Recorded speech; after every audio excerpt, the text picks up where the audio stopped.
ঢাকাসহ দেশের ১০ জেলার উপর দিয়ে সর্বোচ্চ ৬০ কিলোমিটার বেগে ঝড়সহ বজ্রবৃষ্টি হতে পারে বলে জানিয়েছেন আবহাওয়া অফিস। শনিবার ৩ আগস্ট দুপুর ১টা পর্যন্ত দেশের অভ্যন্তরীণ নদীবন্দরগুলোর জন্য দেয়া আবহাওয়া অফিসের এক সতর্কবার্তায় এই আশঙ্কা জানানো হয়েছে।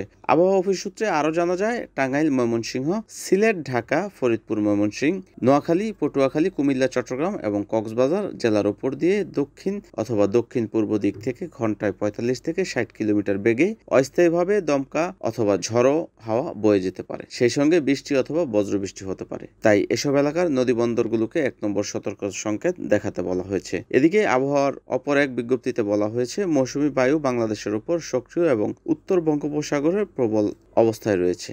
এই অবস্থায় দেশের সব বিভাগে আগামী সোমবার ৫ আগস্ট পর্যন্ত ঝড় বৃষ্টির পূর্বাভাস রয়েছে। এ সময় দেশের কোথাও কোথাও মাঝারি ধরনের ভারী থেকে ভারী বর্ষণ হতে পারে। বর্ধিত ৫ দিনে দেশের সব বিভাগেই বৃষ্টিপাতের প্রবণতা অব্যাহত থাকতে পারে। NNTV news desk.